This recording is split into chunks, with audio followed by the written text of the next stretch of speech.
what is the believe in God? How does that fit in? What does it mean to believe in God? Well, okay, so in one of the stories that I cover in We Who Wrestle with God, which I've only recently begun to take apart, say in the last 2 years, is the story of Abraham. And it's a very cool story. And it's also related, by the way, to your question about what makes communism wrong. And Dostoevsky knew this, not precisely the Abraham story, but the same reason. In Notes from Underground, Dostoevsky made a very telling observation. So he speaks in the voice of a cynical, nihilistic, and bitter bureaucrat who's been a failure, who's talking cynically about the nature of human beings, but also very accurately. And one of the things he points out with regards to modern utopianism is that human beings are very strange creatures, and that if you gave them what the socialist utopians want to give them, so let's say all your needs are taken care of, all your material needs are taken care of, and even indefinitely. Dostoevsky's claim was, well, you don't understand human beings very well, because if you put them in an environment that was that comfortable, they would purposefully go insane just to break it into bits, just so something interesting would happen.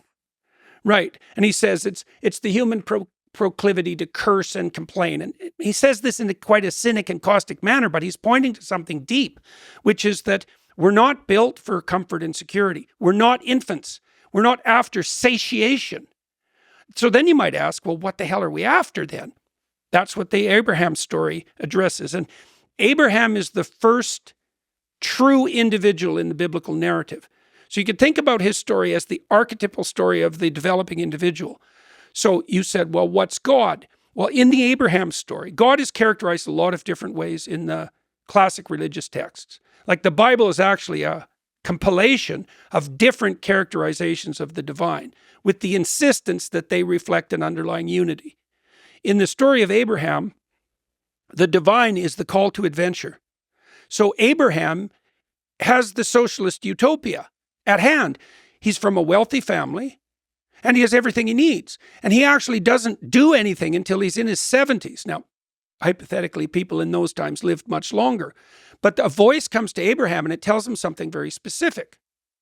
It says, leave your zone of comfort. Leave your parents, leave your tent, leave your community, leave your tribe, leave your land. Go out into the world. And Abraham thinks, well, why?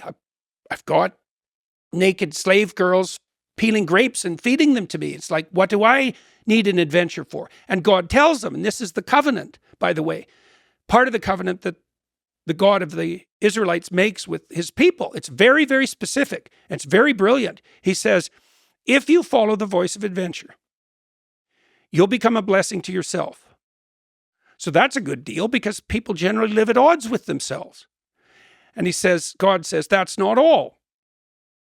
You'll become a blessing to yourself in a way that furthers your reputation among people, and validly, so that you'll accomplish things that were real and people will know it, and you'll be held high in their esteem, and that will be valid. So that's a pretty good deal, because social people would like to be regarded as of utility and worth by others, and so that's a good deal. And God says, that's not all. You'll establish something of lasting, permanent, and deep value. That's why Abraham becomes the father of nations. And finally, he caps it off, and he says, there's a better element even to it. There's a capstone. You'll do all three of those things in a way that's maximally beneficial to everyone else. And so the divinity in the Abrahamic story is making a claim. He says, first of all, there's a drive that you should attend to. So the spirit of adventure that calls you out of your zone of comfort.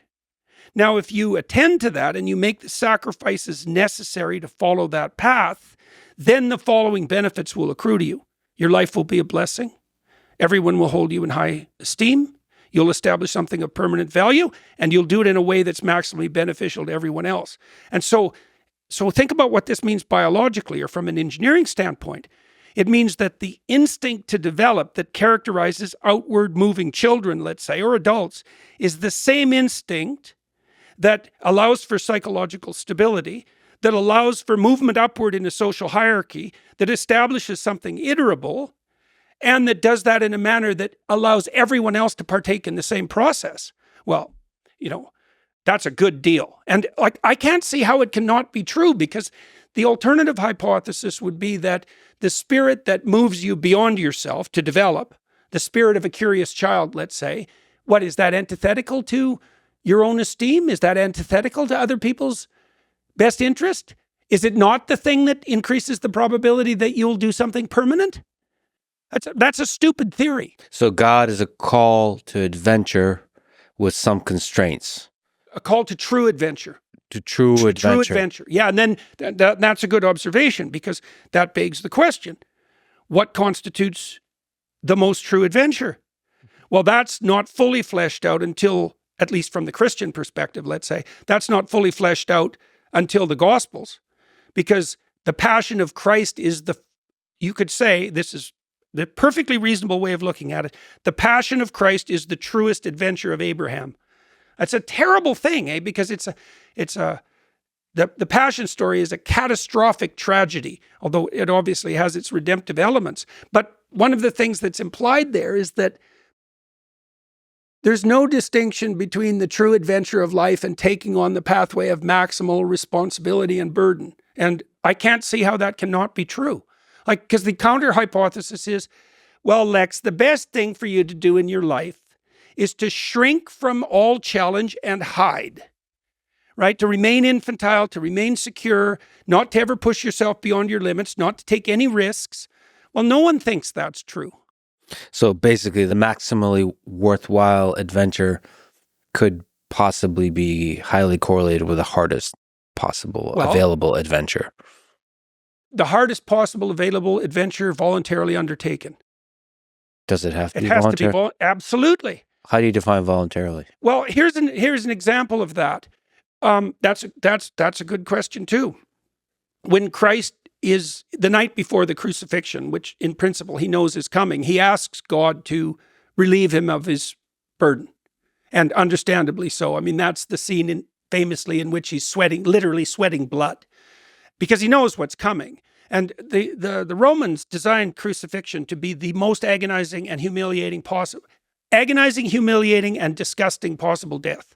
Right, so there is every reason to be apprehensive about that. And you might say, well, could you undertake that voluntarily as an adventure? And the answer to that is something like, well, what's your relationship with death?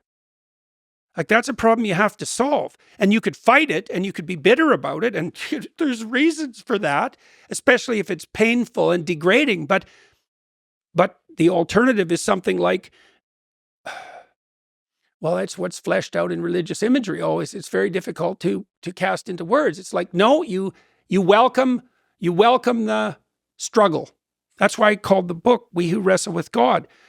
You welcome the struggle. And Lex, I don't see how you can come to terms with life without construing it as something like, bring it on, welcome the struggle.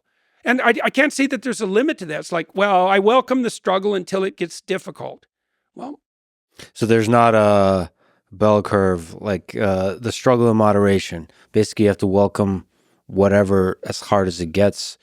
And the crucifixion in that way is a symbol of that. Well, and it's worse than that in some ways, because the crucifixion exemplifies the worst possible death.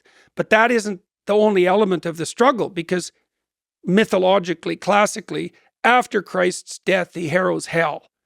And what that means, as far as I can tell, psychologically, is that you're not only required, let's say, to take on the full existential burden of life and to welcome it, regardless of what it is, and to maintain your upward aim despite all temptations to the contrary, but you also have to confront the root of malevolence itself.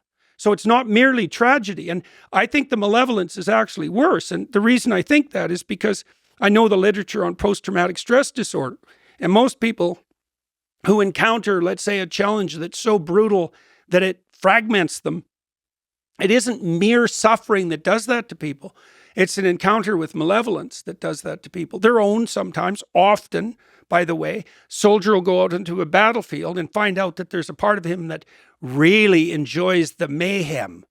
And that conceptualization doesn't fit in well with everything he thinks he knows about himself and humanity. And after that contact with that dark part of himself, he never recovers.